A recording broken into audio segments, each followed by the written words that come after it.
नमस्कार बच्चों, आज अपना न्यू चैप्टर स्टार्ट होने जा रहा है जिस चैप्टर नंबर 7 जिसका नेम है कोऑपरेटिव सोसाइटी। ठीक है। और इससे पहले आपको करवाया गया है पार्टनरशिप।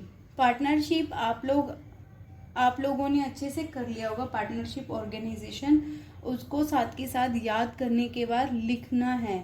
ठीक है। लिखना कैसे है, उसकी डेफिनेशन आपको अच्छे से होनी चाहिए। और जब भी कोई पॉइंट को एक्सप्लेन करते तो फर्स्ट ऑफ ऑल उसकी हेडिंग होनी चाहिए, उसके बाद उसकी एक्सप्लेनेशन होनी चाहिए। विदाउट हेडिंग आपको अच्छे मार्क्स नहीं मिलेंगे और ना ही आपका अच्छा सा इंप्रेशन जाएगा। फर्स्ट ऑफ ऑल आपको हेडिंग जरूर मेंशन करनी है। कोई भी टॉपिक आप एक्सप्लेन कर रहे हो, बिजनेस स्टडी की एक खास बात है कि जब तक आप हेडिंग को एक्सप्लेन नहीं करोगे, आपको जो चेकिंग करने वाला होगा, चेकर होगा, पेपर चेकर, वो आपको अच्छे से मार्क्स नहीं देगा।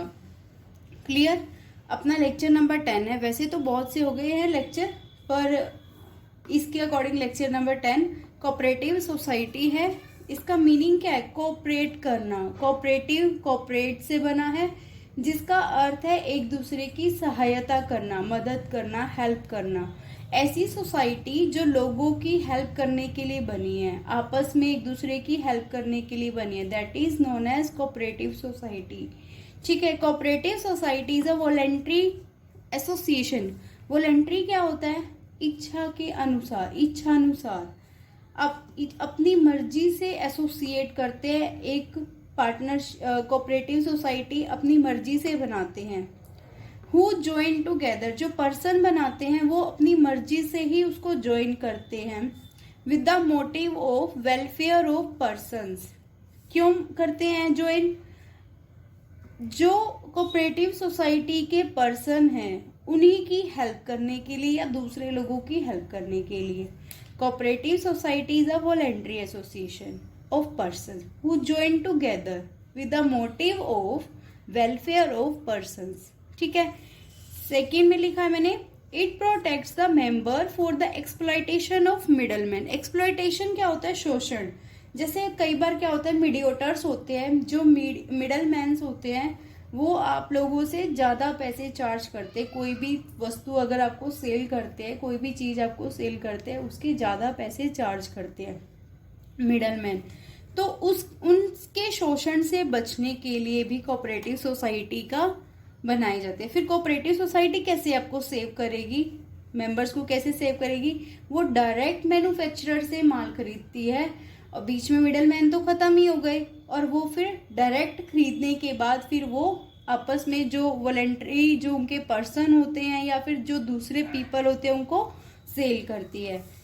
Purchase goods directly from manufacture and sell them to members at reasonable price. अभी मैंने आपको बताया भी था ना कि मैन्युफैक्चरर से वो डायरेक्ट परचेज करती है और फिर जो उनके मेंबर्स होते हैं उनको कम से कम प्राइस पर सेल करते हैं। इतना प्राइस चार्ज करती है कि थोड़ा बहुत प्रॉफिट भी हो जाए पर बहुत ज्यादा एक्सप्लॉयटेशन ना हो उनका। और जो प्रॉफिट उन्होंने अर्न किया वो जो मेंबर्स है, वॉलेंट्री जो ज्वाइन करते हैं कोऑपरेटिव सोसाइटी को, उनके बीच में ही डिस्ट्रीब्यूट हो जाता है एज अ डिविडेंड या एज अ बोनस। फिर है बेसिक प्रिंसिपल इज, उनका जो कोऑपरेटिव सोसाइटी का मुख्य सिद्धांत क्या है? Each for all and all for each. ठीक है। सबके लिए और सब मिलकर एक दूसरे के लिए काम करेंगे। इसकी फीचर्स करते हैं।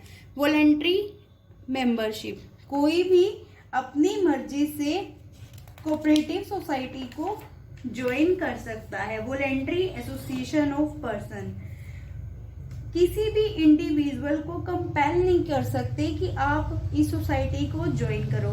अपनी मर्जी के अनुसार जब उनकी डिजायर होगी तो ज्वाइन कर लेंगे, जब चाहेंगे उसको जो सोसाइटी है उसको लीव कर देंगे। जब लीव करेंगे तो जितना पैसा उन्होंने लगाया है, जो भी रूल्स उन्होंने बनाए हैं आपस में, उसके अकॉर्डिंग वो अपना पैसा वापिस सोसाइटी में से निकाल लेगा।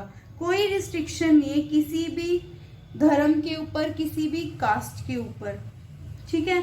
अब है second, legal status. Legal status मतलब जो, जैसे अपन ने अभी पार्टनरशिप एक्ट पढ़ा था 1932, इसी तरह तरह से जो कोऑपरेटिव सोसाइटीज एक्ट है 1912, ठीक है, रजिस्टर्ड हो जाती है कोऑपरेटिव सोसाइटी एक्ट के अंडर में। इसका मतलब क्या है कि जो सोसाइटी है वो अपने नाम से एसेट्स को रख सकती है, कोई भी कॉन्ट्रैक्ट साइन कर सकती है। अगर कोई कॉन्ट्रैक्ट बीच में टूटता है, ब्रेक हो जाता है, तो कोई भी उसके ऊपर केस कर सकता है, या फिर जो कोऑपरेटिव सोसाइटी है वो भी केस कर सकती है। कोऑपरेटिव सोसाइटी के ऊपर भी केस किया जा सकता है और कोऑपरेटिव सोसाइटी भी केस कर सकती है। That is known as legal status. Third point है इसमें लिमिटेड लायबिलिटी। जो मेंबर्स जिन्होंने भी कोऑपरेटिव सोसाइटी को ज्वाइन किया हुआ है उनकी जो लायबिलिटी है वो लिमिटेड रहेगी। कहाँ तक लिमिटेड रहेगी? Limited to their shares, limited to their shares. जितने शेयर उन्होंने कोऑपरेटिव सोसाइटी के खरीदे वहां तक, या फिर और the guarantee given by them, और द गारंटी गिवन, या फिर वो जितनी गारंटी कोऑपरेटिव सोसाइटी को देते हैं कि हम इतने का लॉस उठा सकते हैं, ठीक है, जितनी गारंटी दी या फिर जितने उन्होंने शेयर्स खरीदे वहां तक की ही उनकी लायबिलिटी लिमिटेड होती है। सेकंड है कंट्रोल। फोर्थ पॉइंट है कंट्रोल। अब कंट्रोल में क्या होता है?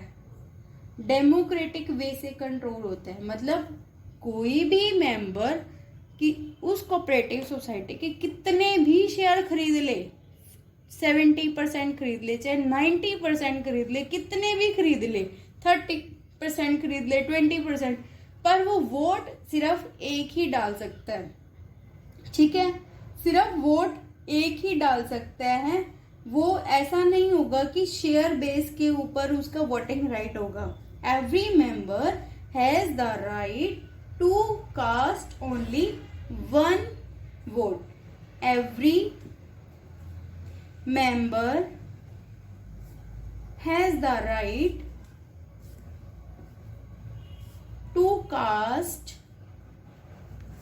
only one vote, whereas may be the number of shares he may be holding, चाहे उसके पास कितने भी नंबर ऑफ शेयर्स हो, बट वो वोट सिर्फ एक ही डाल सकता है। इसको कहते हैं डेमोक्रेटिक वे। और ऑटोक्रेटिक मैनर क्या होता है कि जिसके पास जितने ज्यादा शेयर उतने ही वो वोट डालेगा, पर यहाँ कोऑपरेटिव सोसाइटी में ऑटोक्रेटिक मैनर में ही कंट्रोल होगा। नेक्स्ट है सर्विस मोटिव। अभी हमने डेफिनेशन में भी किया था कि उनका मेन मोटिव क्या होता है? To service, to help the members of cooperative society, या फिर providing maximum possible help to their members. And जो प्राइस चार्ज करते हैं वो भी कैसा होता है? रीजनेबल होता है, ठीक है, तो इसको क्या कहेंगे हम? Service motive. अब है equality of voting rights. One person one vote. अभी हमने किया था ना डेमोक्रेटिक वे, वन पर्सन वन वोट, ठीक है। द बेसिक प्रिंसिपल इसका क्या है? One person one vote applies here.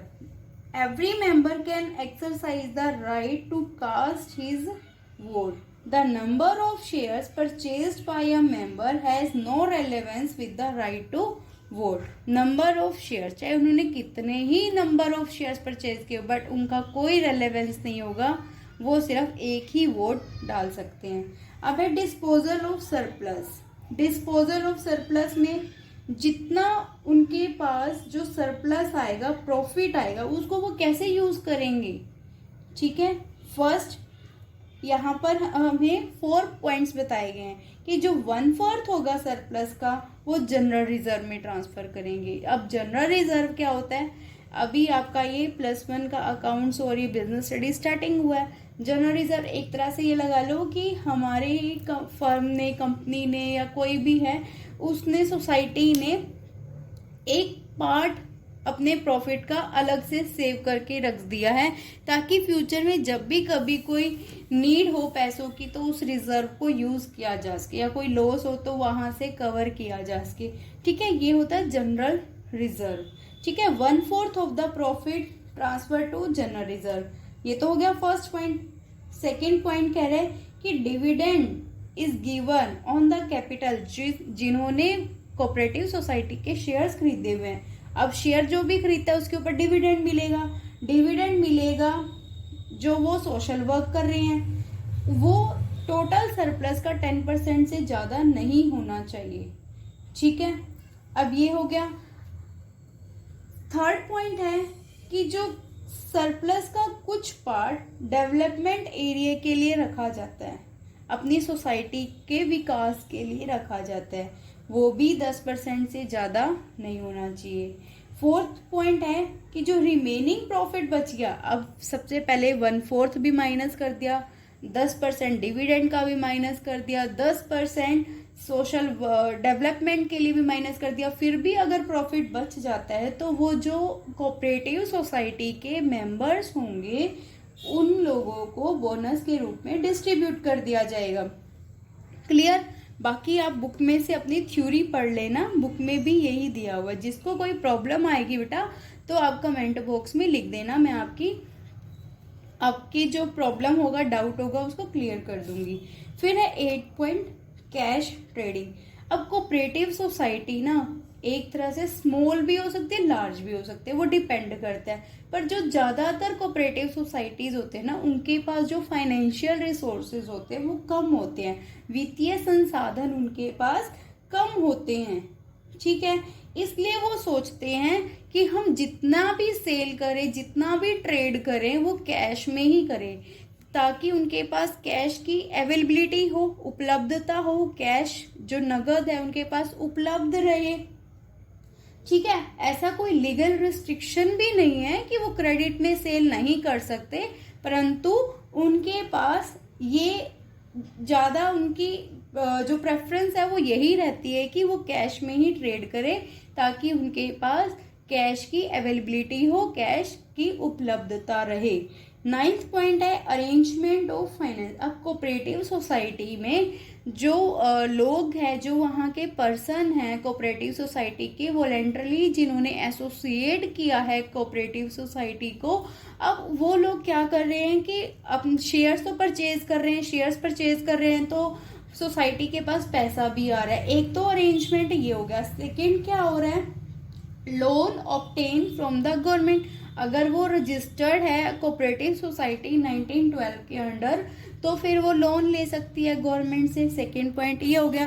Third point क्या है, grants received from the government. Government से जो बड़ी सी जो कैश आता है वेलफेयर वर्क के लिए, वो भी यूज किया जा सकता है। नंबर 10 है गवर्नमेंट कंट्रोल।